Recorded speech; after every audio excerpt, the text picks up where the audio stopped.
O Paulo, para quem não sabe, ele é neto do ex-presidente Figueiredo. Sim.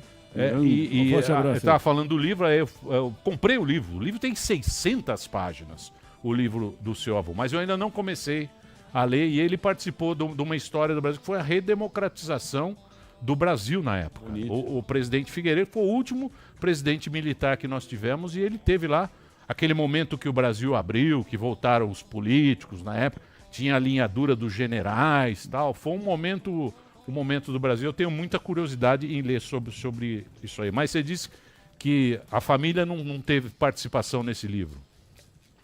Olha, eu não li o livro porque ele não está à venda aqui nos Estados Unidos e eu estou com dificuldade de receber livros do Brasil. O que eu pedi foi que meu pai lesse o livro, meu pai está no Brasil, e ele lesse o livro, e ele teve muito contato com o meu avô, mais do que eu, né? Meu avô morreu, eu estava no final da adolescência, entrando na minha faculdade, minha primeira faculdade. Caramba. Caminhão de lixo. Tá vendo? Quebraram sua casa. Ó. Não, é uma chuva que está caindo aqui. Mas Então, o que aconteceu foi o seguinte. O meu pai leu o livro e falou que o livro é uma peça de ficção de esquerda, então o autor não vai gostar de ouvir isso. Mas ele diz, a grande fonte do autor é o Hélio Gaspari. O Hélio Gaspari, sabidamente, é um jornalista de esquerda. Então, você pega um jornalista de esquerda para escrever um livro sobre um presidente de direita e sequer consulta a família, eu acho que a chance de dar errado é muito grande. Eu pedi ao meu pai para fazer uma revisão, né, um review, como é que chama isso em português? Revisão. Uma avaliação. Isso. Uma avaliação. Uma resenha. Uma resenha, pedi pro meu pai fazer uma resenha do livro e nesses dias aí devo publicar alguma coisa a respeito, porque ele é a melhor pessoa para falar, né? Ele estava ao lado do meu avô durante todo o governo e efetivamente não posso opinar ainda sobre o livro, estou repetindo as opiniões que ele teve. Eu acho ótimo que tenham muitos livros sobre meu avô, é um personagem que é muito interessante para a história do Brasil. O meu avô, ele é órfão, ele foi declarado órfão de um militar, que na verdade foi o general Euclides Figueiredo, que fez a Revolução, aí que vocês de São Paulo conhecem bem, Revolução Constitucionalista de 32, e foi preso pelo Getúlio Vargas e declarado morto oficialmente. Meu avô chegou a receber pensão como órfão de militar. Então, o meu avô, todo mundo, ditador, não sei o que, eu acho engraçado, porque o meu avô, ele efetivamente é filho de alguém que foi preso pela verdadeira ditadura que o Brasil fez. E desde o início, desde o primeiro dia que ele assumiu o governo, ele assumiu com a proposta de restaurar a democracia plena no Brasil. No Brasil, a discussão se o Brasil viu uma ditadura ou não uma ditadura, eu acho que a coisa é menos preto e branco do que isso. Acho que a gente está mais próximo de uma ditadura no Brasil hoje do que a gente estava, por exemplo, em 1984, quando meu avô era presidente.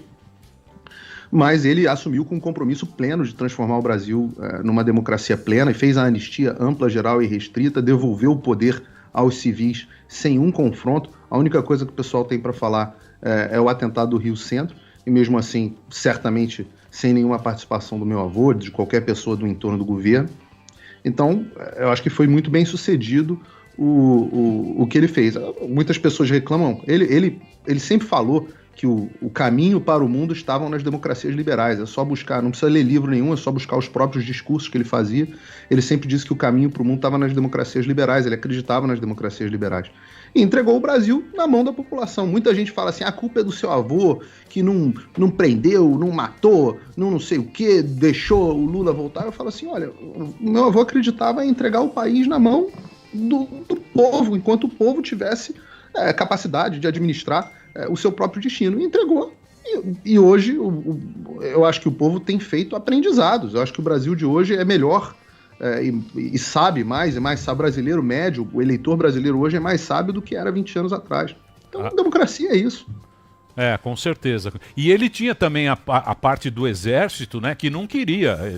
Eles eram contra entregar para o civil, né?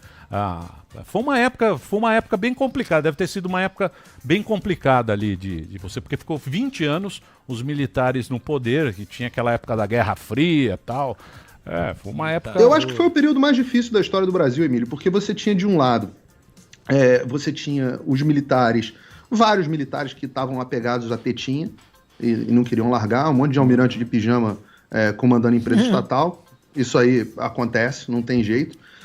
E não queria entregar o país para isso. Você tem uma outra parte dos militares que enxergava que o perigo comunista ainda existia. Você tinha o Brizola, que foi uma das razões da Revolução. Você tinha o Brizola como uma ascensão política. No final, depois, o Brizola e meu avô como um grande exemplo de pessoas que pensam diferentes e podem conviver bem. O Brizola e meu avô acabaram grandes amigos.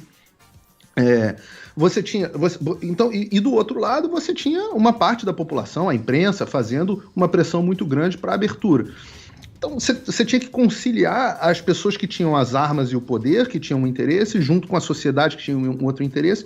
E no final, meu avô não se importou muito com nenhum dos dois e agiu sempre. Foi a pessoa que eu mais vi agir de acordo com as suas convicções. E para mim, um grande exemplo de vida.